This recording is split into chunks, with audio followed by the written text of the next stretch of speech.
की तरजीह सिर्फ अपनी तिजोरियों को भरना ही क्यों होता है। जो अब ब्लेड प्रूफ जैकेट मांग रहे होते हैं तो वीआईपी हेलीकॉप्टर क्यों खरीद रहे होते हैं।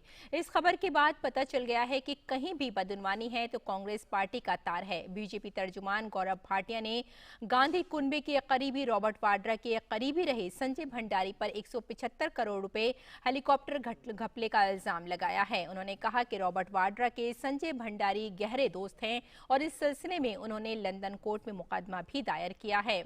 गौरव भाटिया ने बताया कि खुद संजय भंडारी ने इस मुकदमे में एतराफ किया है कि 2011 में उनका और उनके थेल्स कंपनी चूंकि जंगी तैयारे के अपग्रेड करने का काम करती है, उन्होंने सोनिया गांधी से इस पर खामोशी तोड़ने की अपील की है।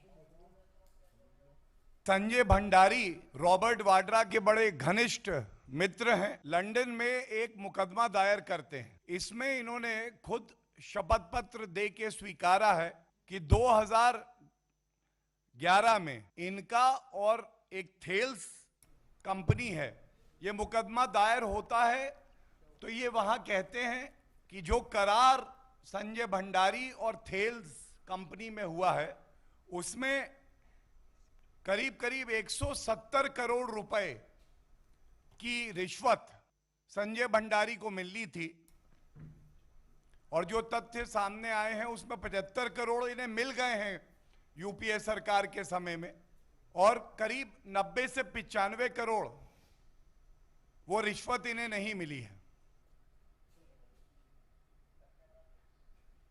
बीजेपी तर्जुमान ने कहा कि बदउनवानी कांग्रेस की तहजीब का हिस्सा है।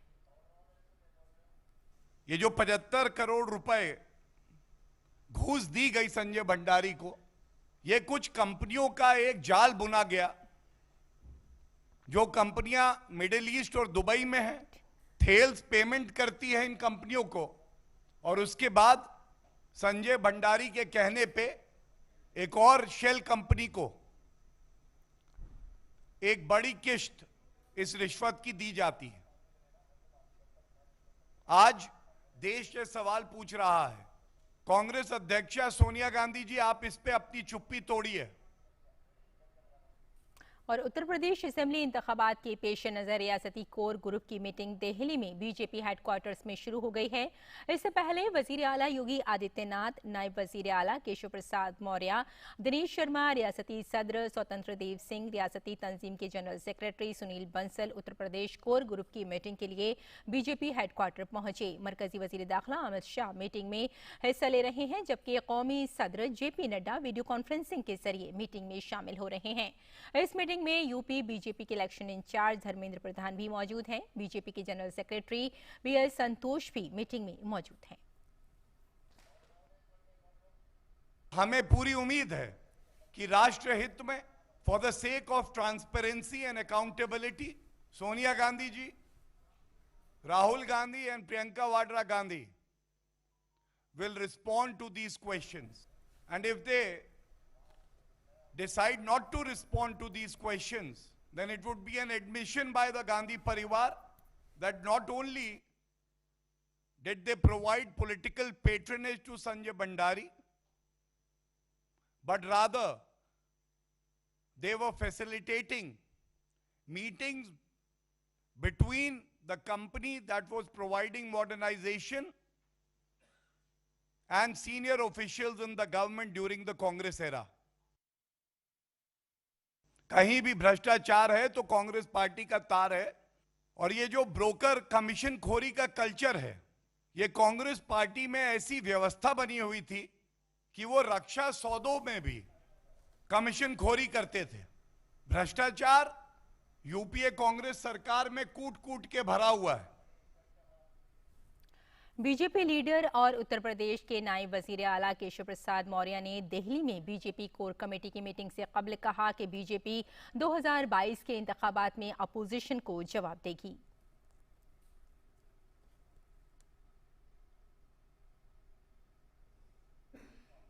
साथ ही उन्होंने ये भी कहा कि अखिलेश यादव के मजहब पर दिए गए बयान पर उनसे मुआफी मांगने को भी कहा है।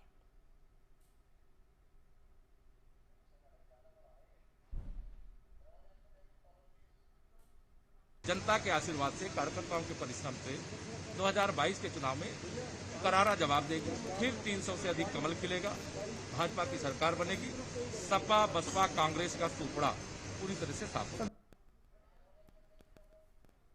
समाजवादी पार्टी के राष्ट्रीय अध्यक्ष पूर्व मुख्यमंत्री उत्तर प्रदेश श्री अखिलेश यादव जी के बयान पर एक तरह से मैं कहूं कि वह राधे राधे से उनको चिढ़ होती है, भगवान बांके बिहारी जी से उनको चिढ़ होती है, मथुरा अयोध्या काशी से उनको चिढ़ होती है। और इस प्रकार का बयान कि नोएडा की चर्चा करते हुए धर्म को अंधविश्वास कहना, यह करोड़ों करोड़ आस्थावान लोगों का अपमान करने का काम किया है। पंजाब के कई लीडर आज बीजेपी में शामिल हो गए। कांग्रेस के साबिक एमएलए अरविंद खन्ना, श्रोमणी अकाली दल लीडर गुरदीप सिंह गोशा, अमृतसर के साबिक काउंसलर धर्मवीर सरीन और पंथ रतन जत्थेदार गुरुचरण सिंह तोहरा मेमोरियल ट्रस्ट के चेयरमैन किन्नौर सिंह तोहरा ने आज दिल्ली में बीजेपी हेडक्वार्टर में पार्टी में शमूलियत इख्तियार की। ये सभी लीडर बीजेपी के सीनियर लीडरों और मरकजी वुज़रा गजेंद्र सिंह शेखावत और हरदीप सिंह पुरी और दीगर सीनियर बीजेपी लीडरों की मौजूदगी में पार्टी में शामिल हुए। बहुजन समाज पार्टी के लीडर सतीश चंद्र मिश्रा ने कहा कि आइंदा उत्तर प्रदेश असेंबली इंतखाबात में इस मरतबा बीएसपी सरबराह मायावती इंतखाब नहीं लड़ रही हैं। उन्होंने कहा कि वो खुद भी इस मरतबा इंतखाब नहीं लड़ रहे हैं। उत्तर प्रदेश असेंबली इंतखाबात बीएसपी सरबराह मायावती इंतखाब नहीं लड़ रही हैं। महेंद्र मायावती जी को चुनाव लड़ाना है। कई प्रदेशों में चुनाव हो रहा है, पंजाब में भी हो रहा है, उत्तर प्रदेश में भी हो रहा है, उत्तराखंड में भी हो रहा है। और बहन मायावती जी चुनाव लड़वाने का काम कर रही हैं। हम लोग चुनाव लड़वाने में लगे हैं। हम लोग बहन मायावती जी ने जो हम लोगों को दिशा निर्देश दिए उनको ले करके इन सारे स्टेट्स में जाने का काम कर रहे हैं। हम लोग चुनाव नहीं लड़ रहे हैं।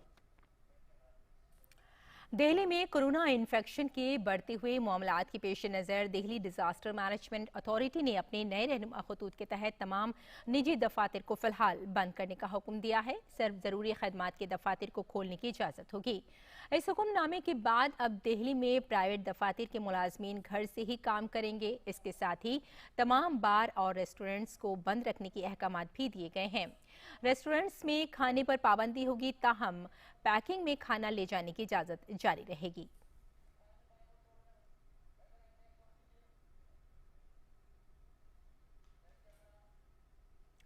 कोरोना के नए ओमिक्रॉन वेरिएंट की बढ़ती हुई रफ्तार के दरमियान मरकजी हुकूमत की जानिब से भी टीकाकारी की रफ्तार में इजाफा किया गया है।